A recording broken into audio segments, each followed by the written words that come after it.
कर्क लग्न की कुंडली हो और आपके अगर सप्तम भाव में अगर शुक्र स्थित है तो यानी समझिए आप बहुत भाग्यशाली हैं।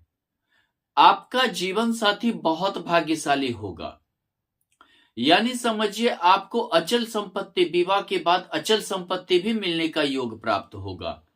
महत्वाकांक्षा इच्छा पूर्ति होगी। दूसरी बात है, क्या आपका जीवन साथी आपसे ज्यादा सुंदर होगा। अगर आप लड़का हैं तो आपकी जो पत्नी होगी वो आपसे देखने में ज्यादा सुंदर होगी। अगर आप लड़की हैं तो आपका पति आपसे ज्यादा सुंदर होगा।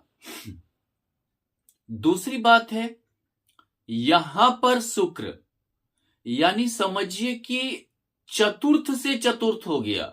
यानी कि अगर आपका घर नहीं है तो विवाह का के बाद जरूर घर होगा। अगर देखिए तो ये एकादश होकर सप्तम भाव में भोग त्रिकोण में हो गया। यानी कि आपका विवाह के बाद जरूर महत्वाकांक्षा इच्छा पूर्ति होगा। यानी समझिए आपका जीवन साथी बहुत ही भाग्यशाली मिलेगा। व्यवहार भी बहुत अच्छा होगा। यानी आपको हमेशा एक खुश रखने का कोशिश करेगा। यानी अगर आप लड़का हैं तो आपकी पत्नी हमेशा आपको खुश रखने की कोशिश करेगी। अगर आप लड़की हैं तो आपका पति आपको हमेशा खुश करने की कोशिश करेगा। दूसरी बात क्या है कि एक अट्रैक्शन बना रहेगा। यानी कि पहले मैंने बताया कि आपसे ज्यादा सुंदर आपका जीवन साथी रहेगा तो एक अट्रैक्शन भी बना हुआ रहेगा। पति पत्नी के बीच में ज्यादा लड़ाई झगड़े का चांस कम रहेगा, टूटने का चांस कम रहेगा। हर चीज में एक सहमति रहेगी और आप दिन प्रतिदिन प्रगति करेंगे तो कोई दिक्कत महसूस नहीं होगी। अगर कर्क लग्न की कुंडली है और सप्तम भाव में शुक्र के साथ चंद्रमा है तो समझिए कि आपका जीवन साथी लाखों में एक होगा देखने में। उसे घूमने का शौक होगा, खर्च करने का शौक होगा, महंगा रेस्टोरेंट वगैरह में खाने का शौक होगा और वो चीज पूर्ति भी होगी। भगवान की ऐसी कृपा होगी कि वो चीज पूर्ति भी होगी। ये समझिए कि विवाह के बाद आपको धन की समझिए कि कोई कमी नहीं रहेगी, जिससे कि आप अपने जीवन साथी को प्रसन्न कर सकें।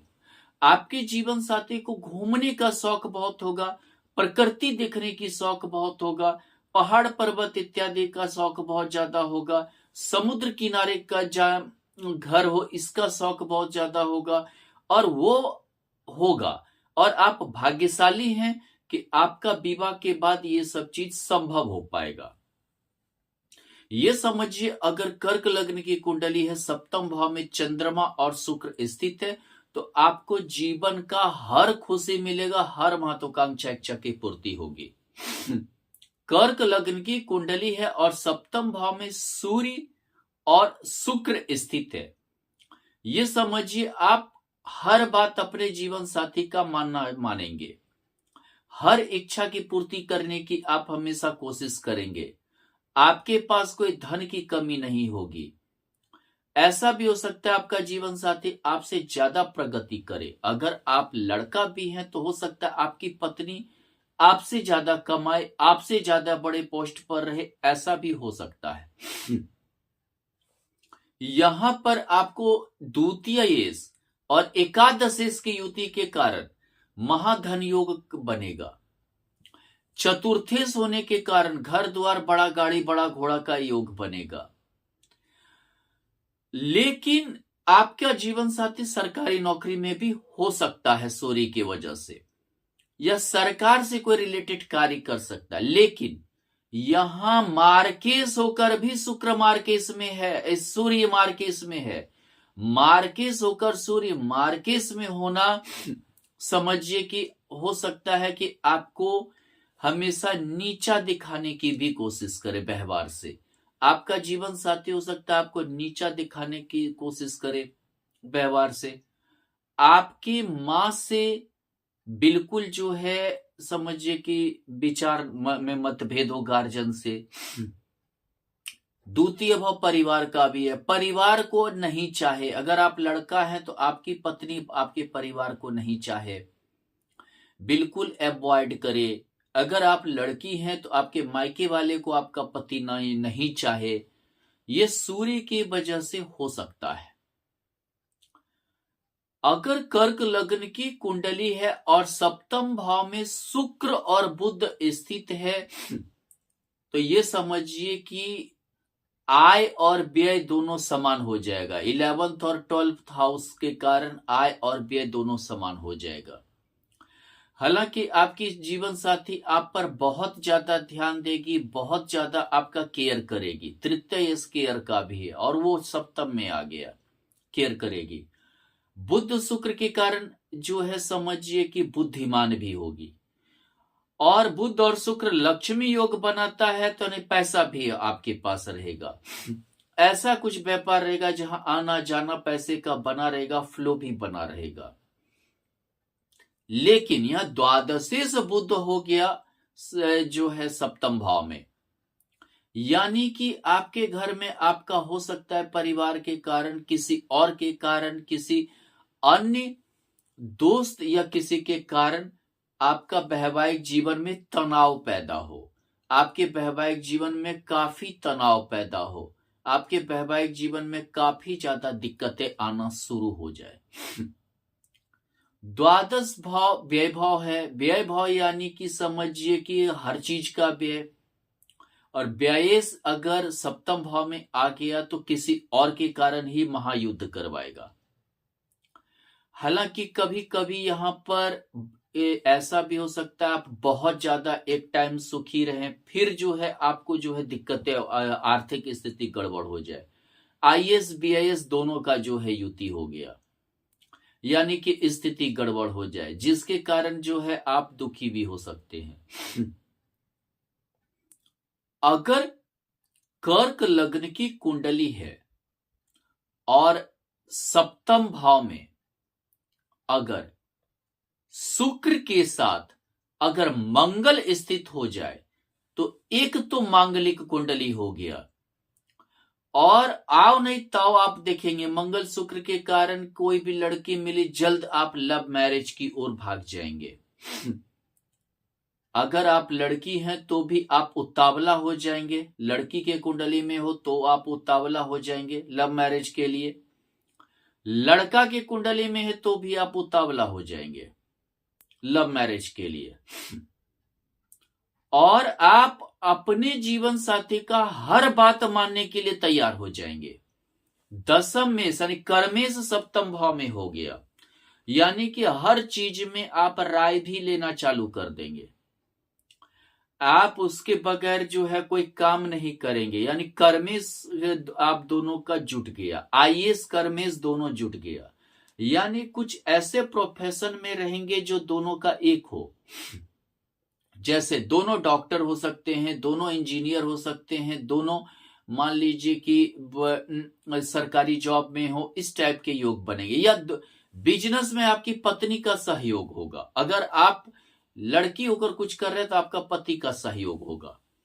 लेकिन यह मंगल मांगलिक कुंडली भी बनाता है, दशमेश होकर है, यानी जीवन साथी हमेशा आप पर अपना विचार, अपना हर चीज थोपने की कोशिश बहुत ज्यादा करेगी। मतलब हर चीज थोपने का ज्यादा कोशिश करने लगेगी, हर चीज जो है आपको हमेशा जो है अपनी बात मनवाने की कोशिश ज्यादा करने लगेगी, जिसके कारण से कभी कभी लड़ाई भी होगा। लेकिन एक चीज है, दोनों रोमांटिक रहेंगे, लड़ाई भी हो झगड़ा भी हो लेकिन रहेंगे रोमांटिक।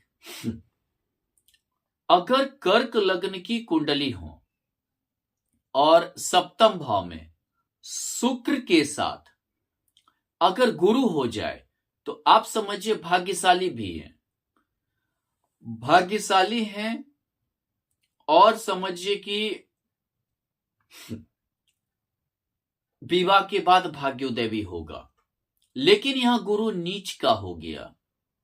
गुरु यहां नीच का होने के कारण हो सकता है कि आप का विवाह आपसे जीवन स्तर में कम वाली लड़की से हो।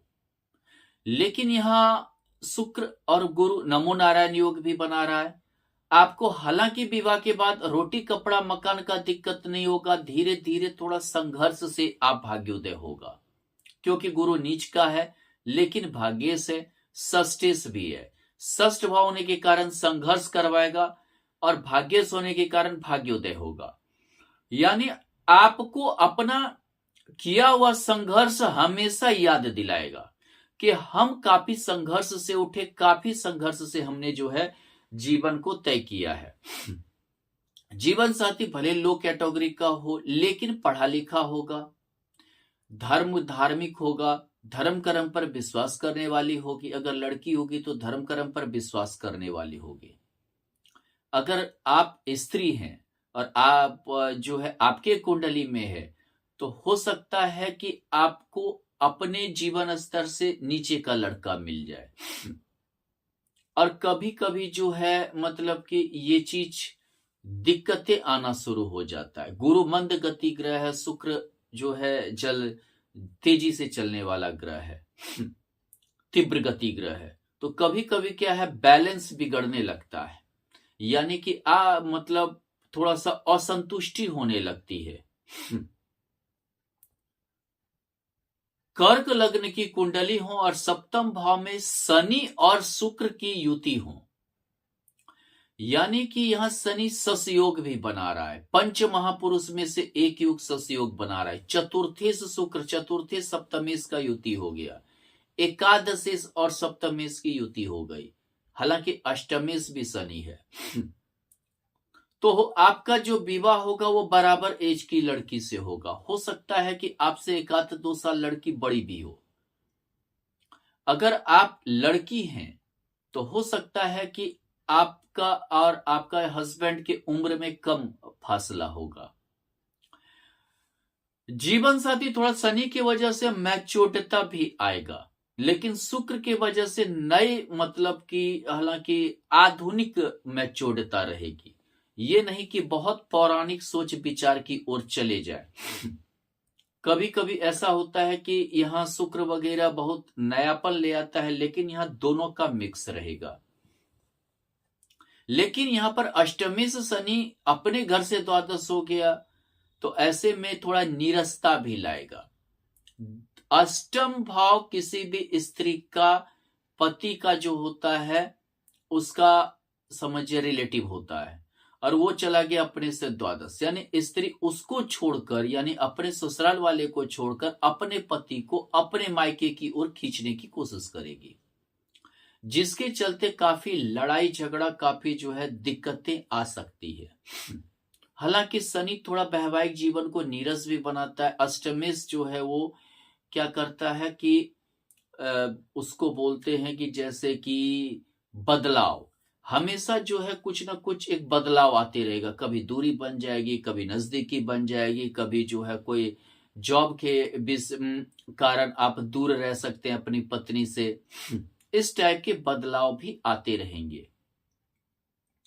दूसरी चीज क्या है कि अगर कर्क लग्न की कुंडली है, सप्तम भाव में अगर शुक्र के साथ राहु है तो आपका जीवन साथी बहुत महत्वाकांक्षी होगा। अगर आप लड़का है तो आपकी पत्नी बहुत महत्वाकांक्षी होगी, उसे कोई चीज से संतोष जल्दी नहीं होगा, वो बहुत ही कम संतोष होगा।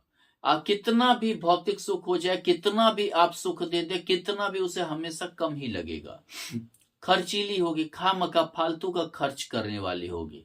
अगर आप नहीं दिए तो बस आपको ताना भी देगी, आप पर दोष लगेगी, हमेशा ही करेगी कि आप रोक टोक करते हैं, जबकि आप रोक टोक ना भी करें तो भी ऐसा कहेगी। वो हमेशा खुला एकदम रहना चाहेगी, या खुला मार्केटिंग करें या शॉपिंग करें या खर्च करें, इस ऐसा रहेगी कि मतलब हमेशा आप इन सब चीजों से परेशान रहेंगे। दूसरी बात क्या है, कभी शुक्र और राहु की यहां पर युति कभी कभी कैरेक्टर लेकर भी दोष लग जाता है, कैरेक्टर लेकर भी जो है दिक्कतें आती है। हालांकि महत्वाकांक्षा का भाव आके है तो कभी महत्वाकांक्षा के लिए कैरेक्टर लेकर भी दोष लग जाता है। राहु जो है हमेशा एक दोषारोपण भी करता है। कर्क लग्न की कुंडली हो और सप्तम भाव में शुक्र के साथ अगर केतु है तो पहले तो आप अपने पत्नी के पीछे बहुत ध्यान देंगे, बाद में केयर करना छोड़ देंगे। हमेशा आपकी पत्नी कहेगी कि पहले तो बहुत ध्यान देते थे, पहले तो लगे रहते थे, लेकिन अब बिल्कुल ध्यान नहीं देते। अगर आप लड़की हैं तो आप हमेशा कहेंगे कि जो है मेरा पति पहले तो बहुत ध्यान देता था, पहले तो एक एक चीज का केयर करता था, अब लगता है कोई दूसरा मिल गया या क्या हो गया कि हमारा केयर ही नहीं करता है। कोई जो है ध्यान ही देने के लिए तैयार नहीं है कुछ भी। ऐसा स्थिति आपको हमेशा लगेगा। धन्यवाद।